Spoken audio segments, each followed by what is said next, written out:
करवा चौथ व्रत कथा।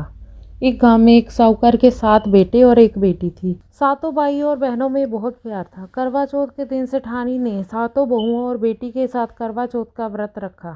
सातों भाई हमेशा बहन के साथ ही भोजन करते थे। उस दिन भी भाइयों ने बहन के साथ खाने के लिए बोला तो बहन बोली कि आज मेरा करवा चौथ का व्रत है, इसलिए चांद निकलने के बाद ही खाना खाऊंगी। भाइयों ने सोचा कि बहन भूखी रहेगी। एक भाई ने दिया लिया और एक भाई ने छलनी लेकर पहाड़ी पर चढ़ गया। दिया जलाकर छलनी से ढककर कहा कि बहन चांद निकल आया है, अर्घ देकर खाना खा लो। बहन ने भाभीयों से कहा कि भाभी चांद निकल आया है, तो भाभी बोली कि हमारा चांद अभी नहीं निकला। तो बहन ने भाइयों के साथ जाकर चांद को अर्घ दिया और खाना खाने के लिए बैठ गई। वह पहला टुकड़ा मुंह में डालती है तो उसे छींक आ जाती है, दूसरा टुकड़ा मुंह में डालती है तो उसमें बाल निकल आता है। जैसे ही तीसरा टुकड़ा मुंह में डालने लगती है तो उसके ससुराल से बुलावा आ जाता है कि बेटा बहुत बीमार है, बहू जल्दी घर आ जाओ।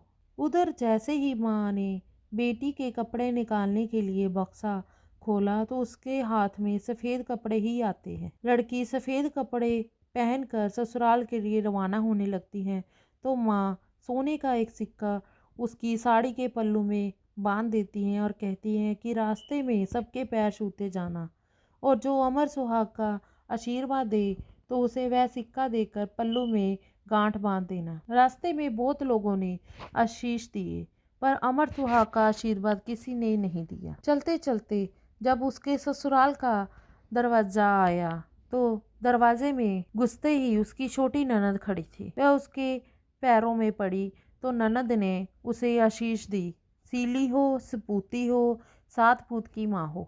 ये आशीष सुनते ही उसने सोने का सिक्का निकालकर उसे दे दिया और पल्ले में गांठ बांध ली। घर के अंदर प्रवेश किया तो कमरे में पति को मृत अवस्था में पाया। उसने पति को ले जाने नहीं दिया।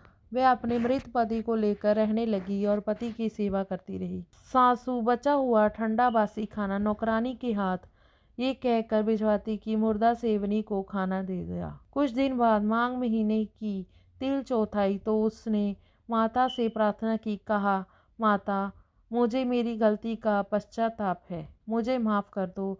ये चौथ माता मेरा सुहाग मुझे लौटा दो, मेरे पति को जीवित कर दो। माता ने कहा, जे मेरे हाथ में नहीं, वैशाखी चौथ माता तुम्हारा सुहाग लौटाएगी। वैशाखी चौथ पर उसने फिर प्रार्थना की तो माँ ने कहा, बादड़ी चौथ माता तुम्हारा सुहाग तुम्हें देगी। बादड़ी चौथ माता ने प्रार्थना करने पर उन्होंने कहा, सबसे बड़ी कार्तिक चौथ माता की नाराजगी के कारण तुम्हारे साथ ये हो रहा है। उन्हें प्रसन्न करने पर ही तुम्हें जो चाहिए वह मिलेगा। कार्तिक महीने में चौथ माता स्वर्ग से उतरी तो गुस्से में उससे कहने लगी, भाइयों की बहन करवा ले, दिन में चांद उगानी करवा ले, व्रत भांडनी करवा ले। उसने चौथ माता के पैर पकड़ लिए और विलाप करने लगी, हे चौथ माता, मैं ना समझ थी इसलिए मुझसे भूल हुई, मुझे इतना बड़ा दंड मत दो। आप जग की माता है, सबकी इच्छा पूरे करने वाली है, मेरी बिगड़ी बनाओ माँ, मेरा सुहाग लौटा दो, मेरा पति को जीवित कर दो। माता ने खुश होकर उसे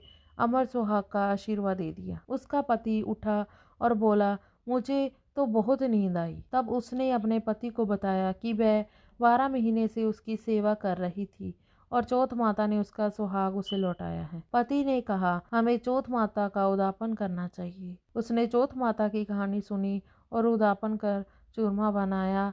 दोनों खा पी कर चौपड़ खेलने लगे।